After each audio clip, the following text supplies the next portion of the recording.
This channel does not promote any violent, harmful, or illegal activities. All content provided by this channel is meant for an educational purpose only.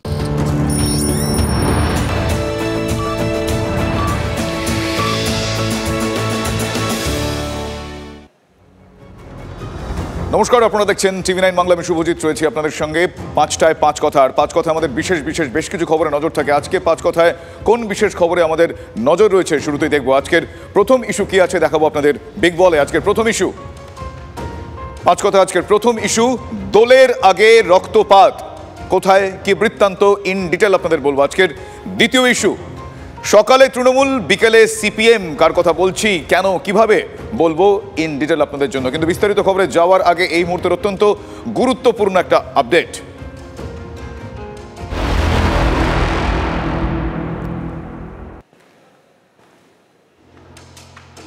প্রধানমন্ত্রীর বাসভবনে বিজেপির high profile বৈঠক শেষ হয়েছে। প্রধানমন্ত্রীর নেতৃত্বে বৈঠকে ছিলেন অমিত শাহ, জেপি নাড্ডা।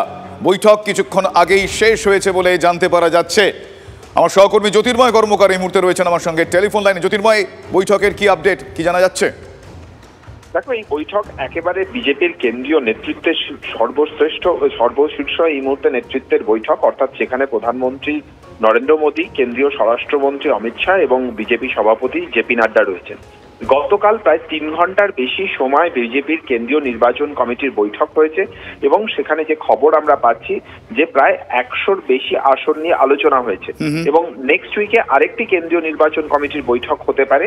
কিন্তু তার আগে যে তালিকা নিয়ে আলোচনা হয়েছে তার সম্পর্কে একেবারে চূড়ান্ত সিদ্ধান্ত নিতে, অর্থাৎ গতকাল পর্যন্ত কয়েকটি আসন নিয়ে দ্বন্দ্ব ছিল, তা সেই সম্পর্কে চূড়ান্ত সিদ্ধান্ত নিতেই 3 জন তারা বৈঠকে বসেছিলেন এবং যেদিকে আমাদের চোখ থাকছে আগামী কয়েক ঘন্টার মধ্যে প্রার্থী তালিকা সামনে আসে কিনা আমাদের নজর থাকছে সেদিকে। একদমই তাই। অনেক ধন্যবাদ জ্যোতির্ময়। আমি কথা বলছিলাম সহকর্মী জ্যোতির্ময় কর্মকারের সঙ্গে। আজকে এই অত্যন্ত গুরুত্বপূর্ণ হাই প্রোফাইল বৈঠক কিছুক্ষণ আগে শেষ হয়েছে। আজ বাংলার বাকি আসনে প্রার্থী তালিকা ঘোষণা করতে পারে বিজেপি, এই সম্ভাবনার কথা আপনাদের আগেও জানিয়েছি। কিন্তু আর কিছুক্ষণের মধ্যে হয়তো সেই প্রার্থী তালিকা ঘোষিত হবে, সেই আপডেট এখনো পর্যন্ত এই বৈঠক থেকে গুরুত্বপূর্ণ সেই বিষয়ে জানতে পারা যাচ্ছে। এই বৈঠকে নেতৃত্বে ছিলেন আজকে অমিত শাহ, জেপি নাড্ডা। পশ্চিম মেদিনীপুরে বিজেপি কর্মীকে খুনের অভিযোগ। দক্ষিণ 24 পরগনায় বিজেপি নেতাদের ঘরে ঢুকে মার, রেহাই নেই বিজেপি প্রার্থীরও। সব মিলিয়ে ভোটের হানাহানি চলছেই, আর ঘুরে ফিরে নিশানায় সেই গেরুয়া শিবির। তৃণমূলের লোকজন তার গাড়ির ওপর হামলা চালিয়েছে বলে অভিযোগ করলেন রানাঘাটের বিজেপি প্রার্থী জগন্নাথ সরকার, যিনি এই কেন্দ্রের বিদায়ী সাংসদও। আজ চাকদার চাদুরিয়া মালাপাড়া মোড়ে তার গাড়ি এবং বিজেপির কর্মকর্তাদের ওপর হামলার অভিযোগ ওঠে। জগন্নাথ সরকার জানিয়েছেন যে তিনি নাম সংকীর্তনের অনুষ্ঠানে গিয়েছিলেন, সেখান থেকে ফেরার সময় তার উপর হামলা হয়। পুলিশের ভূমিকায় প্রশ্ন তুলেছেন বিজেপি প্রার্থী। অভিযোগ উড়িয়ে তৃণমূল প্রার্থী মুকুটমণি অধিকারী দাবি করছেন যে জনবিচ্ছিন্ন হয়ে পড়াতেই এই ধরনের ঘটনা ঘটাচ্ছে বিজেপি। এইরকম জঘন্য কাজ অতীতেও এদের বিরুদ্ধে পঞ্চায়েতে যে দুর্নীতি এবং ছাপ্পা ভোট, বন্দুক ধরে ভোটারদের তাড়িয়ে দেওয়া, বহু কমপ্লেন, এরা দাগি ক্রিমিনাল। কিন্তু পুলিশ প্রশাসন এখনো নির্বিকার। এই রকম অবস্থা, ওরা যদি বাইরে থাকে সুষ্ঠু নির্বাচন করা অসাধ্য হয়ে যাবে। ভারতবর্ষের একজন সিটিং এমপি এবং কন্টেস্টিং ক্যান্ডিডেট জগন্নাথ সরকার, তিনি আজকের এই অনুষ্ঠানটা যখন যাচ্ছেন তখন তাকে মদ্যপ অবস্থায় 2-4 জন তৃণমূল দুষ্কৃতী তারা আক্রমণ করে। বিফোর পার্লামেন্ট ইলেকশন যদি এই অবস্থা সৃষ্টি করা হয় তাহলে এখানে নির্বাচন কোন পর্যায়ে গিয়ে পৌঁছাবে আপনারা বুঝতে পারছেন, আমরাও বুঝতে পারছি। ধর্মীয় স্থানে উনি ভোটের আগে মিথ্যা প্রতিশ্রুতি দিতে গেছেন, সব ঠিক আছে, কিন্তু ধর্মীয় স্থানে যে ব্যক্তির উপরে মানুষ বিরোধিতা করে বুঝতে হবে তার জনপ্রিয়তা তলানিতে ঠেকেছে। আর তৃণমূল কংগ্রেসের ছেদে অনেক কাজ আছে ওনার গাড়িতে হামলা করা ছাড়াও। ভুটভুরি মিথ্যা অভিযোগ মানুষের সম্বন্ধে করেন, তবে ভোটের এই সেন্টিমেন্ট, ভোটের আগে এই ধরনের সেন্টিমেন্ট মানুষ গ্রহণ করবে না। উনি ভোটে জেতার জন্য এইসব করার চেষ্টা করছেন।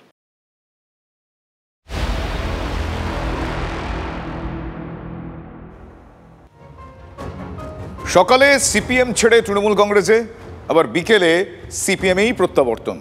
দলবদলের কয়েক ঘন্টার মধ্যে আবারও দলবদল। আজব এই দলবদলের সাক্ষী থাকলো উত্তর 24 পরগনার আমডাঙ্গা। গত পঞ্চায়েত ভোটে আমডাঙ্গার মরিচা পঞ্চায়েতের সিপিআইএম এর টিকিটে জেতেন সাইফুল মণ্ডল। তার দাবি, এক বন্ধুর মোটর বাইকে ওঠার পর আচমকাই তাকে তৃণমূল কংগ্রেসের পার্টি অফিসে নিয়ে যাওয়া হয়। তৃণমূল অফিসে ছিলেন স্থানীয় বিধায়ক রফিকুর রহমান। সিপিএম পঞ্চায়েত সদস্যের দাবি, তাকে জোর করে তৃণমূলের পতাকা ধরানো হয়।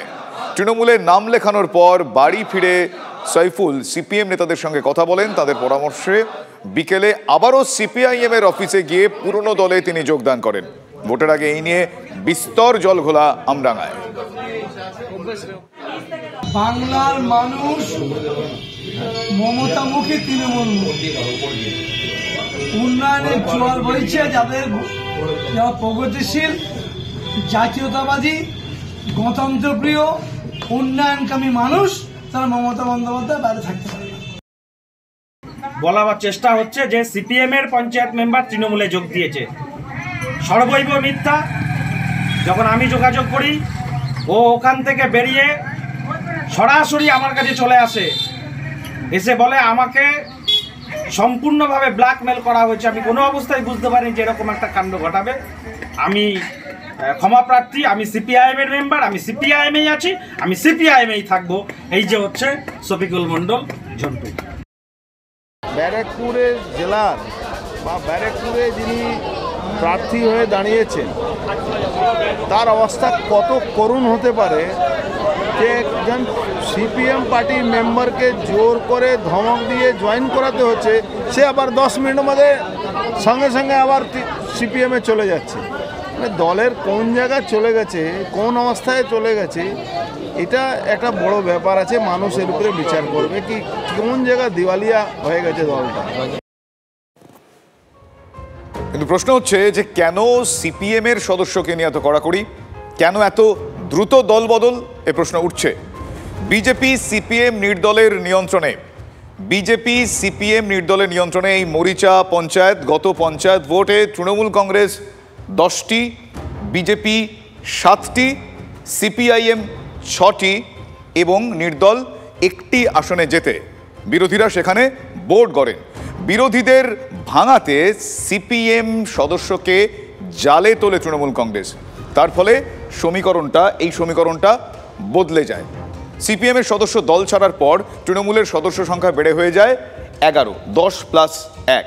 বিজেপির হয়ে যায় 7, সিপিএম এর হয়ে যায় 5, তার কারণ 6, সেখান থেকে 1 বিয়োগ মাইনাস হয়, আর নির্দলের হয়ে যায় 1। বিকেলে ওই নেতা সিপিএম এ ফিরে আসার পর আবারও পুরনো হিসেব মরিচা পঞ্চায়েতে। দেখুন,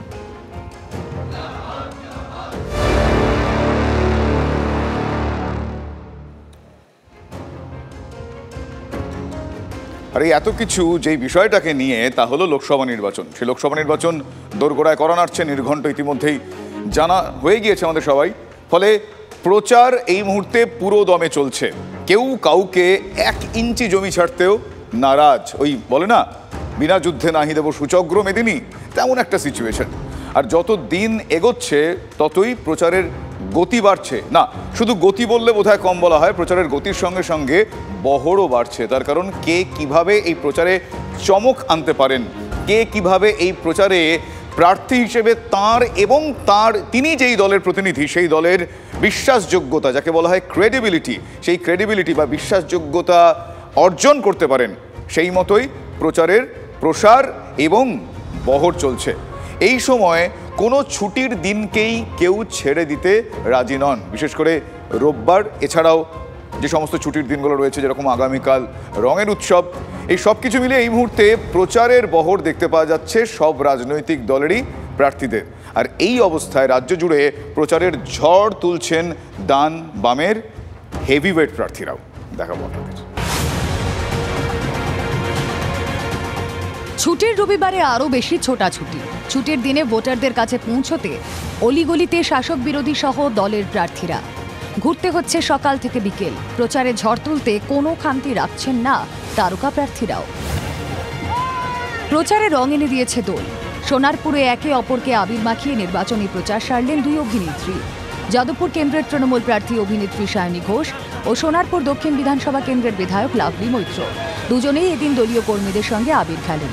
মূলত রাজপুর সোনারপুর পুরসভার 25 ও 26 নম্বর ওয়ার্ডে এদিন নির্বাচনী প্রচার সারেন তাঁরা। 2রা মার্চ বিজেপি প্রার্থী তালিকা ঘোষণার পর থেকে যাদবপুরের ময়দানে বিজেপি প্রার্থী অনির্বাণ গাঙ্গুলি। রবিবার শিব মন্দিরে পুজো দিয়ে সোনারপুর বাজার এলাকায় প্রচার সারলেন যাদবপুর কেন্দ্রের বিজেপি প্রার্থী। মেয়র ফিরহাদ হাকিমের পাড়ায় ভোট প্রচার কলকাতা দক্ষিণের সিপিএম প্রার্থী সায়রা হালিম শাহ। ছুটির দিনে হুটখোলা গাড়িতে জনসংযোগ সিপিএম প্রার্থী, কথা বলেন এলাকার বাসিন্দাদের সঙ্গে। রবিবাসরীয় প্রচারে ঝড় হুগলি লোকসভা কেন্দ্রের তৃণমূলের তারকা প্রার্থী রচনা বন্দ্যোপাধ্যায়। কোদালিয়ার গ্রাম পঞ্চায়েতের রবীন্দ্রনগরে জনসংযোগে দিদি নাম্বার 1। খুবই ভালো সাড়া পাচ্ছি, মানুষের রেসপন্স খুব ভালো, প্রচুর মানুষের ভিড়। সবথেকে বড় এত গরমেও যে মানুষরা দাঁড়িয়ে আছেন সেটাই হচ্ছে সবথেকে বড় কথা। তারকা কেন্দ্রে আর এক তারকা লকেটও ছুটছে এক এলাকা থেকে আরেক এলাকায়। রবিবার সিঙ্গুরের বাগডাঙ্গায় পুজো দিয়ে প্রচার শুরু বিজেপি প্রার্থী।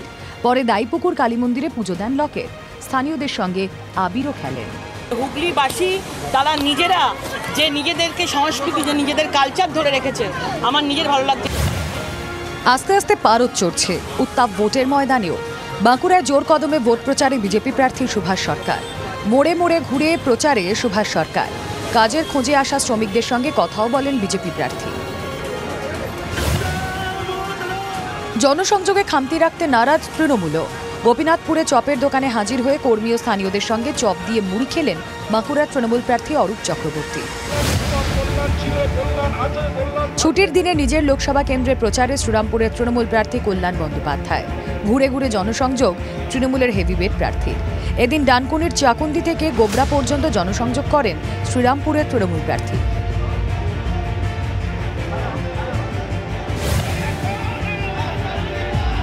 শনিবার তার নাম ঘোষণা হয়েছিল।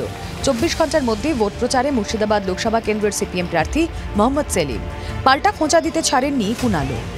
গোটা দেশের মধ্যে এখন এরকম হয়ে গেছে, আমাদের লোকজন গিয়ে সব জায়গায় কাজ করবে। আমরা চাই আমাদের ছেলে মেয়েদের দক্ষতা তৈরি করে, শিক্ষায় উন্নত করে এই জেলা, এই রাজ্য, এই এলাকা তারা গড়ে তুলবে। কটা সিট ঘুরবেন মোহাম্মদ সেলিম? ঘুরে ঘুরে হারে, পরিব্রাজক পরাজিত।